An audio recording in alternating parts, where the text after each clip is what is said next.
ദൈവാചാരങ്ങൾ മുഖേന ഈ ക്ഷേത്രവുമായി ബന്ധപ്പെടുത്തിക്കൊണ്ട് 2 കാവുകളെ പറയാം. ദേവി മന്നംപുള്ളി അമ്മയുടെ ക്ഷേത്രത്തിന് തെക്ക് കിഴക്ക് ഭാഗത്തായി കുടിയിരിക്കുന്ന ശ്രീ കുറുമ്പ ഭഗവതിക്ക് കുംഭമാസത്തിലെ ആദ്യ വെള്ളിയാഴ്ച ആരംഭിച്ച് 3-ാം പക്കം കുടിവെപ്പ് നടത്തുന്ന തോറ്റംപാട്ട് അഥവാ ഭഗവതി പാട്ടുത്സവം ഇവിടെ ആഘോഷിക്കുന്നു. വംശവർദ്ധനവിൻ്റെ നിതാന്ത ദൃശ്യദൃഷ്ടാന്തമാണ് ഇരപ്പ എന്ന വൃക്ഷം. ഇരപ്പയിൽ ഒരുപാട് കായകളുണ്ടാകുന്നു, ഒരുപാട് വിത്തുകളുണ്ടാകുന്നു എന്നാണ് അതിനർത്ഥം. ആ വിത്തുകൾ മുളച്ച് ഒരുപാട് ഈ ഇരപ്പയുടെ ചെറിയ വൃക്ഷങ്ങൾ ഉണ്ടാവുകയും അത് പിന്നീട് ഇത്തരത്തിലുള്ള ഒരുപാട് ഇരപ്പകളായി മാറുകയും ചെയ്യുന്നു.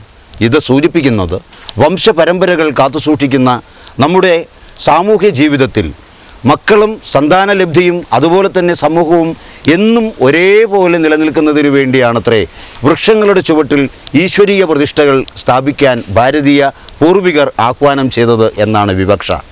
ഇത് ഒരു മഹാ ഇരപ്പവൃക്ഷം.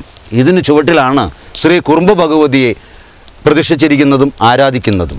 വർഷത്തിലൊരിക്കൽ അധമവിധി പ്രകാരം പൂജകൾ ചെയ്ത് ആണ്ടുത്സവം നടത്തിവരുന്ന ഇവിടെ നിന്നാണ് ഈ ദേശത്തിൻ്റെ എല്ലാവിധ ഐശ്വര്യവും അതുപോലെ തന്നെ സകല വിധത്തിലുള്ള ഈശ്വരീയതയും പുനർജനിക്കുന്നത് എന്നാണ് ഇന്നും വിശ്വസിച്ചു വരുന്നത്.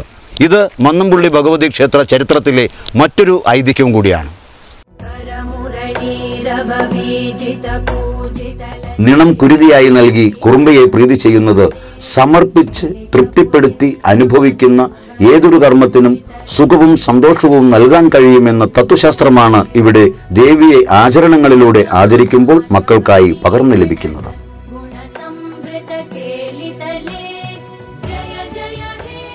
ദേവിയുടെ പിന്നിൽ അല്പം വടക്കു പടിഞ്ഞാറായി കുടികൊള്ളുന്ന പൈലേരി ഭഗവതിക്ക് ആണ്ടിലൊരിക്കൽ കുംഭത്തിലെ അവസാന വ്യാഴത്തിൽ സ്ത്രീ പ്രജകൾ പൊങ്കാല സമർപ്പിക്കുന്നു.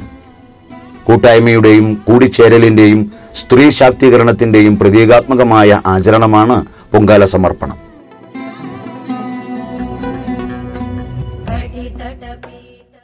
കാർഷിക സംസ്കൃതിയുടെ പരിച്ഛേദമാണ് ഭഗവതിക്കാവുകൾ.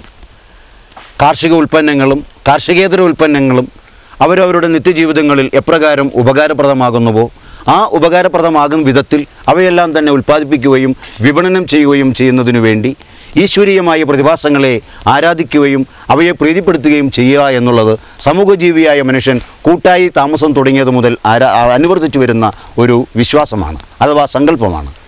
ഈ പൈലേരി ഭഗവതി ക്ഷേത്ര സന്നിധിയിൽ ഇന്നും എല്ലാ ആണ്ടുകളിലും നടത്തിവരുന്ന പൊങ്കാല മഹോത്സവവും ഇതേപോലെ തന്നെ കാർഷിക സംസ്കൃതിയുടെ ഭാഗമായും അതുപോലെ തന്നെ സ്ത്രീ ശാക്തീകരണത്തിന് പ്രേരകമായിട്ടുള്ള ഒരു ഉപാധിയായിട്ട് കൂടിയാണ് ഈ പൊങ്കാല എന്ന ചടങ്ങ് ആചരിച്ചു വരുന്നത്.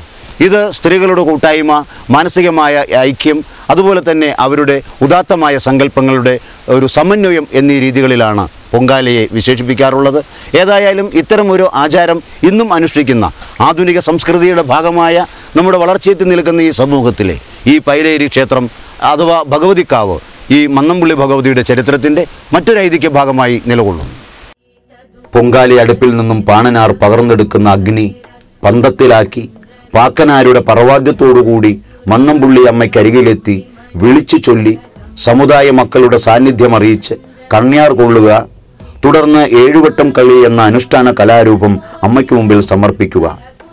ഇങ്ങനെ അതിപുരാതനവും അപൂർവവുമായ പ്രാകൃതവുമായ ഗോത്ര സംസ്കൃതിയുടെ ആചാരങ്ങളെ ഇന്നും ഈ ദേവിക്ക് മുമ്പിൽ പവിത്രതയോടെ നടത്തുന്നു എന്നത് ആധുനിക മനുഷ്യൻ്റെ യാന്ത്രിക ജീവിതത്തിൽ ലൗകികവും ഭൗതികവുമായ സുഖസൗഖ്യങ്ങൾക്കും അപ്പുറത്ത് ആത്മീയ അനുഭൂതി അനിവാര്യമാണ് എന്ന തത്വബോധത്തെ ഉദ്ബോധിപ്പിക്കുകയാണ് ചെയ്യുന്നത്. സകലത്തിലും നിറഞ്ഞു നിൽക്കുന്ന ഈശ്വരീയത അമ്മ എന്ന സങ്കല്പമാണ്. ആ സങ്കല്പത്തിൽ ജ്വലിച്ചു നിൽക്കുന്ന ചൈതന്യമാണ് പ്രകൃതി. അവിടെ ശിരസ് നമിക്കുമ്പോൾ മാത്രമാണ് അകതാരിൽ ആത്മപ്രകാശം തെളിയുന്നത്. ആ വെളിച്ചമാണ്, ജ്ഞാനവിജ്ഞാനത്തിൻ്റെ വെട്ടമാണ് നമ്മെ ഓരോരുത്തരെയും മുന്നോട്ടുള്ള പ്രയാണത്തിൽ നയിക്കപ്പെടുന്നത്. ആ ബോധനിലാവ് ഉള്ളിൽ ഊർന്നിറങ്ങുന്നതിന് ഈ മാതാവാണ്, കാളീശ്വരിയാണ് കാരണഭൂതയായി കാലാധിവർത്തിയായി നമുക്ക് മുമ്പേ നമ്മെ നയിച്ചുകൊണ്ടേ നടക്കുന്നത്. ആ വിരൽ തുമ്പിലെ കുഞ്ഞുങ്ങളാണ് നമ്മൾ.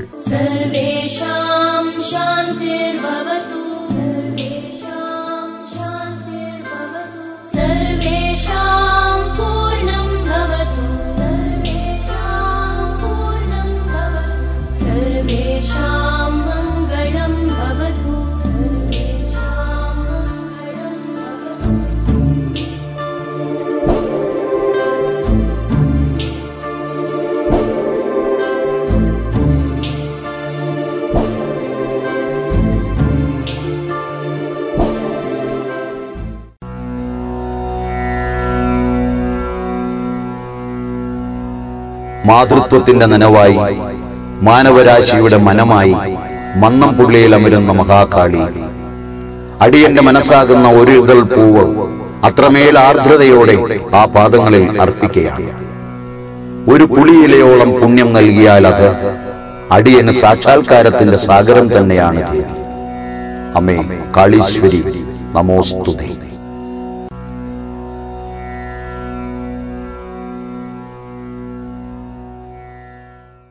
വളരെ മഹത്തായ ഒരു സംസ്കൃതിയെ നിങ്ങൾ ഇത്രയും സമയം വീക്ഷിക്കുകയും മനസ്സിൽ ആവാഹിച്ചെടുക്കുകയും ചെയ്തു. ഇതൊരു സംസ്കാരത്തിൻ്റെ ഭാഗമാണ്. ക്ഷേത്രവും അതിനോടനുബന്ധിച്ചുള്ള കുറേ ദേശങ്ങളും, ആ ദേശങ്ങളെല്ലാവരും